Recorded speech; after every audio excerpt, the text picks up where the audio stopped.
Years of conservatives shouting, It's not just united against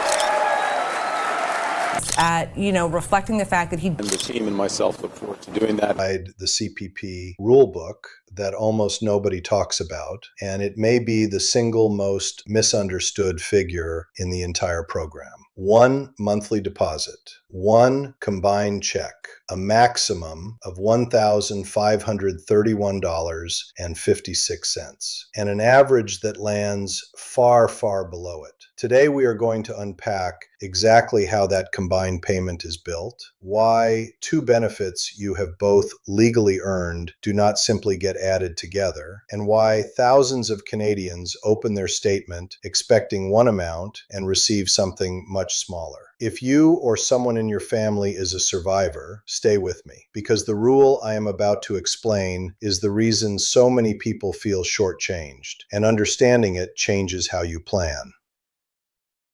Let me start with the situation itself, because it is more common than most people realize. Picture a couple who worked their whole lives in Canada. Both of them paid into the Canada Pension Plan. Both of them built up a contributory record over 30, 35, maybe 40 years. Both of them were entitled to their own CPP retirement pension. Then one of them passes away. The survivor, now on their own, is entitled to two separate things under the Canada Pension Plan. First, their own retirement pension, which they earned through their own decades of contributions. Second, a survivor's pension, which flows from the contributions their late spouse or common law partner made.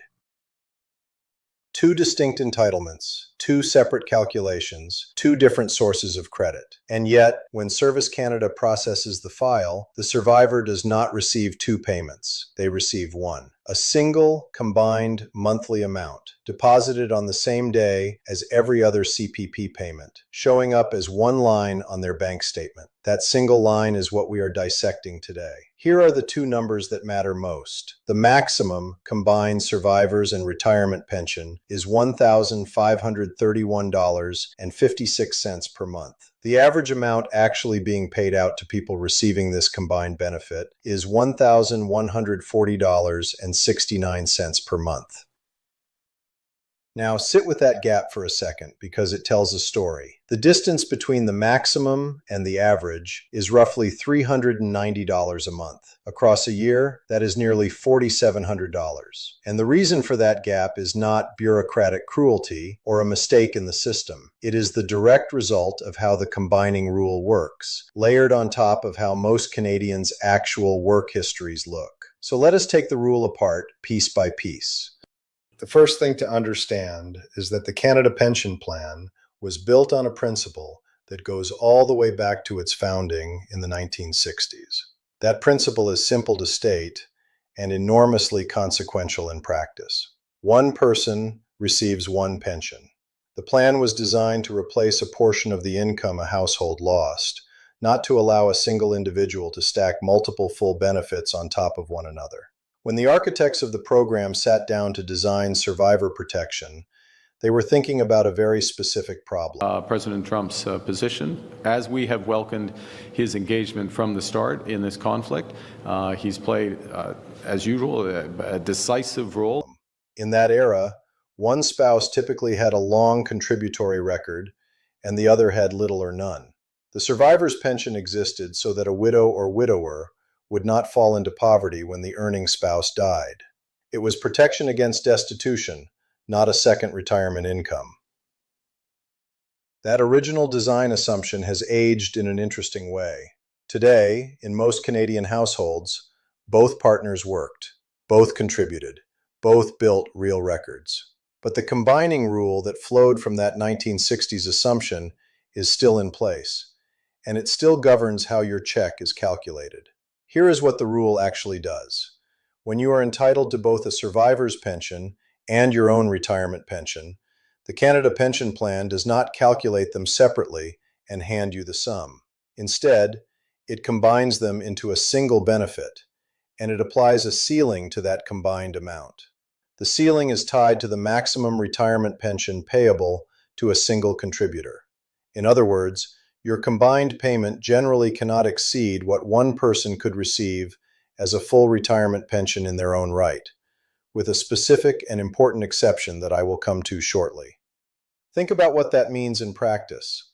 If you have contributed enough over your working life to qualify for the maximum CPP retirement pension on your own, and then your spouse passes away, and your spouse also had a strong contributory record, you might expect a substantial survivor's top-up.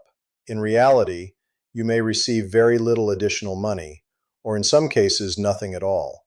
You are already at or near the ceiling. The survivor's pension cannot push you past it. I want to be direct about this because it is genuinely difficult news for many families. The people most affected by the combining rule are often the ones who worked the hardest and contributed the most. A survivor who spent 35 years in the workforce, earning at or above the year's maximum pensionable earnings, has, in a sense, already used up the room the system allows them. A survivor with a thinner record, someone who took years out to raise children or care for a parent or work part-time, has more room underneath the ceiling and therefore sees a larger top-up from the survivor's portion. That is not an accident. That is the system working exactly as it was designed to work. The survivor's pension is structured to lift people toward a floor, not to reward them proportionally for what their spouse contributed. Whether you think that is fair is a separate conversation, and it is one that pension advocates in Canada have been having for decades. But the mechanics are the mechanics. And if you are planning your retirement income, you need to plan around them, rather than around what you assume they should be. Now, let us look at how the survivor's pension itself is calculated before it gets folded into the combined amount, because this is where age becomes critical. If you are under 65 when you begin receiving a survivor's pension, the calculation has two parts. There is a flat rate portion, a fixed amount that everyone in that category receives, and on top of that, there is a variable portion equal to 37.5% of the retirement pension your late spouse was receiving or would have been entitled to receive. The flat rate piece is what makes the under 65 survivor's pension relatively meaningful for people with modest incomes, because it is the same regardless of the deceased contributor's earnings history. If you are 65 or older, the structure changes completely. The flat rate portion disappears. Instead, your survivor's pension is calculated as 60% of your late spouse's retirement pension. That is the whole formula. 60% and nothing else. 20. Doors weren't opening, and you knocked anyways. You were there. You answered the phone at midnight because this shift at 65 catches an enormous number of people off guard. A survivor who has been receiving a certain amount for years suddenly sees the composition of their benefit change when they hit that birthday. In some cases, the amount goes up. In some cases, it goes down.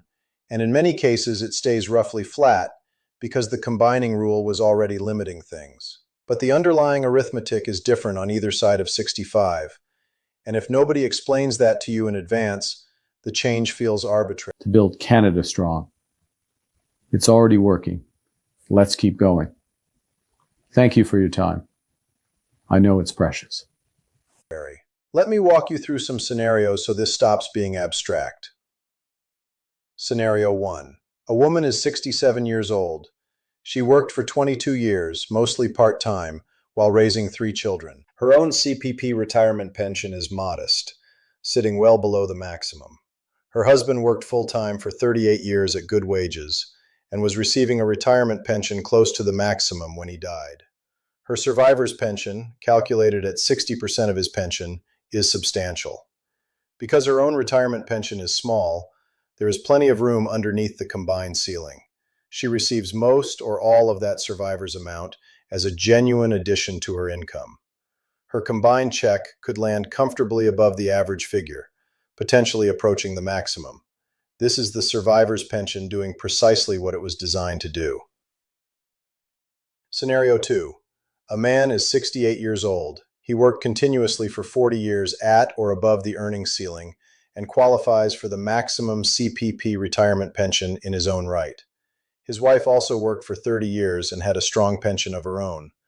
When she dies, he becomes entitled to a survivor's pension equal to 60% of her retirement pension, which on paper is a meaningful sum. But he is already sitting at the ceiling.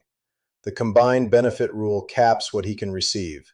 He may see a small increase reflecting the enhanced portion of the plan, and I will explain that piece in a moment. But the bulk of that 60% calculation is simply unavailable to him. 2 lifetimes of contributions, and the household loses a great deal of monthly income permanently. Scenario 3, and this one is important because it involves timing decisions. A woman is 62 years old. Her husband died 2 years ago, and she has been receiving a survivor's pension since then, including the flat rate portion available to survivors under 65. She has not yet started her own retirement pension. She is considering taking it early at 62, which would mean accepting a permanent reduction to her own benefit, because CPP retirement pensions taken before 65 are reduced for every month you take them early. Here is the trap. She might assume that starting her own pension early will add that full early pension amount on top of what she is already receiving. It will not. The combining rule applies. Her own retirement pension gets folded into the same calculation, and the combined result may increase far less than she expects. Meanwhile, the reduction she accepted for taking her pension early is permanent. It follows her for the rest of her life, including past 65, when the structure of her survivor's pension changes and the flat rate portion falls away. This is one of the genuinely consequential planning decisions in the entire CPP system, and it is one where getting a precise estimate from Service Canada before you act is worth every minute it takes. Ask them to calculate what your combined benefit would look like under different start dates for your own retirement pension. Do not guess. Do not rely on general rules of thumb. The interaction between the combining ceiling, the early start reduction, and the change in survivor's pension structure at 65 is complicated enough that the right answer for one person is the wrong answer for another. Now let me return to something I flagged earlier, because it explains why the maximum combined figure of $1,531.56 is higher than you might expect if you only knew about the traditional ceiling. Since 2019, the Canada Pension Plan has been undergoing a gradual enhancement. Contribution rates were increased in stages, and a second earnings ceiling was introduced for higher earners. The purpose of the enhancement is to raise the share of pre-retirement income that CPP replaces, moving it from roughly 1/4 toward roughly 1/3 over time, with a higher effective ceiling for people with strong earnings. The enhanced portion of the plan is calculated separately from the base portion. This matters for survivors because the combining ceiling that I described applies primarily to the base component. The enhanced components have their own treatment.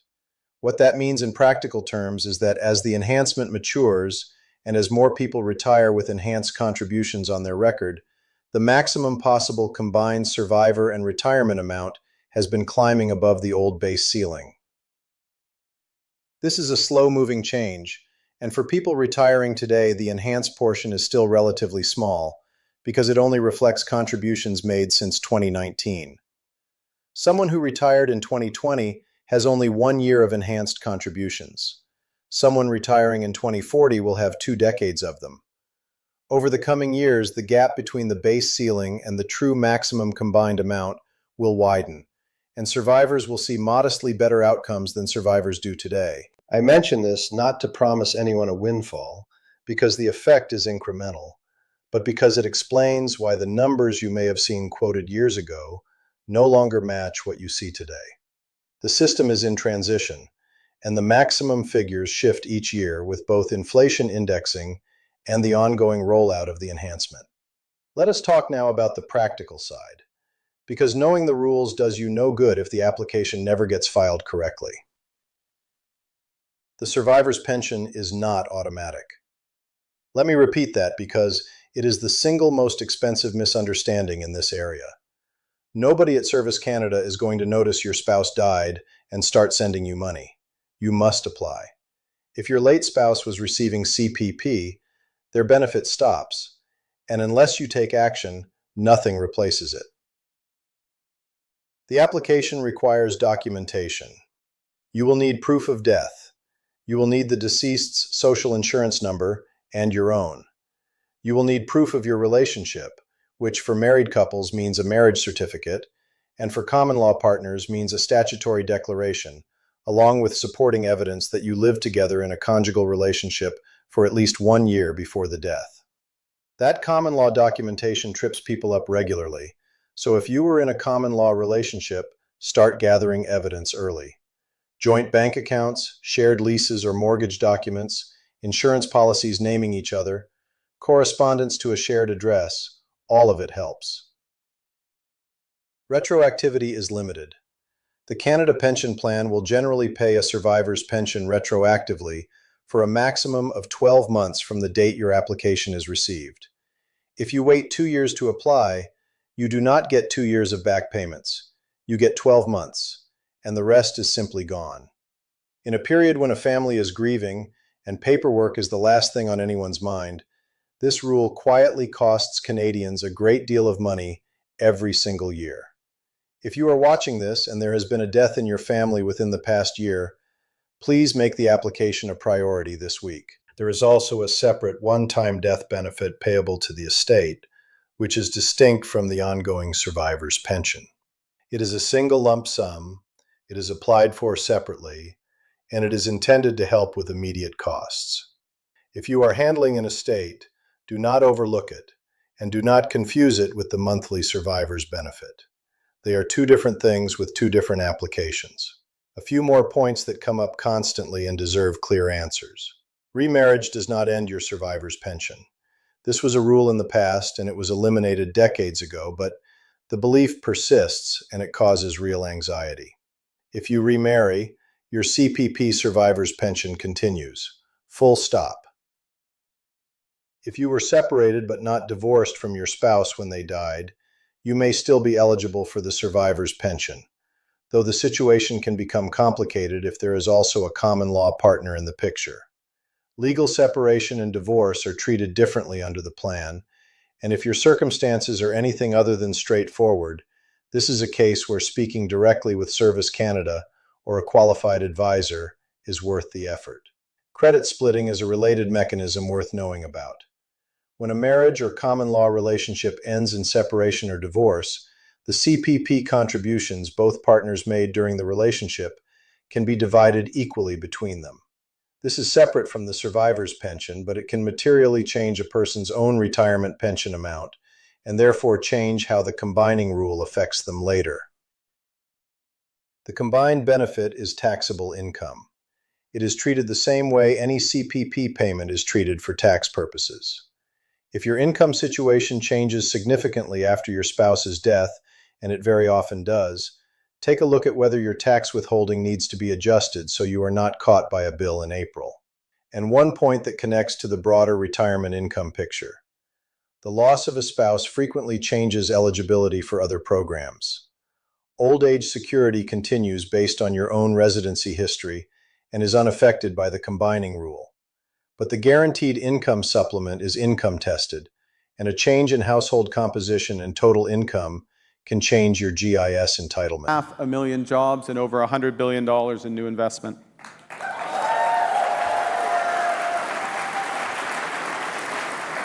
We're realizing in some cases, a survivor becomes eligible for GIS when they were not before because household income has fallen. In other cases, the calculation shifts in less welcome directions. It is worth reviewing the whole picture rather than looking only at the CPP line. Let me pull all of this back together because I want you to walk away with something you can actually use. The combined survivor and retirement benefit is one payment, not two. The maximum is $1,531.56 per month. The average is $1,140.69. The reason so many people receive far less than the maximum is the combining rule, which caps the total rather than adding the two benefits together. That rule exists because the Canada Pension Plan was built around the idea that one person receives one pension. The survivor's pension is calculated differently depending on whether you are under 65 or 65 and over. Under 65, there is a flat rate portion plus 37.5% of the deceased's pension. At 65 and over, It is 60% of the deceased's pension with no flat rate component. The stronger your own contributory record, the less room you have underneath the ceiling, and the smaller your survivor's top-up will be. That feels backwards to many people, and it is the source of most of the frustration around this benefit. The ongoing CPP enhancement is slowly pushing the true maximum higher, because the enhanced components are treated separately from the base ceiling. Over the next couple of decades, this will meaningfully improve outcomes for survivors, though the effect today is modest.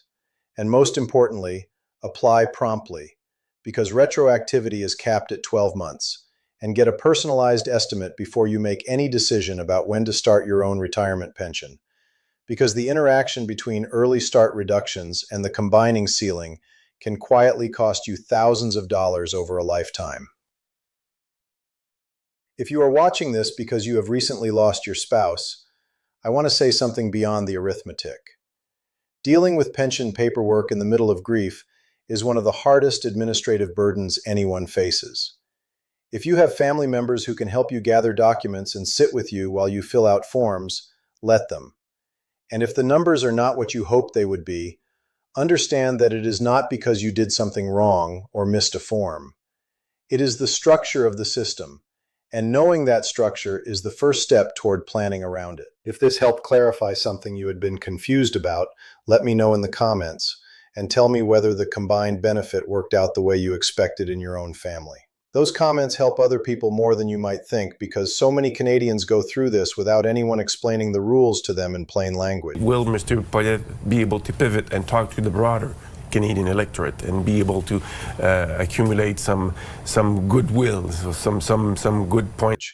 And if you found this useful, consider subscribing, because we cover CPP, old age security, GIS, and the rest of the Canadian retirement income system in exactly this level of detail, one topic at a time.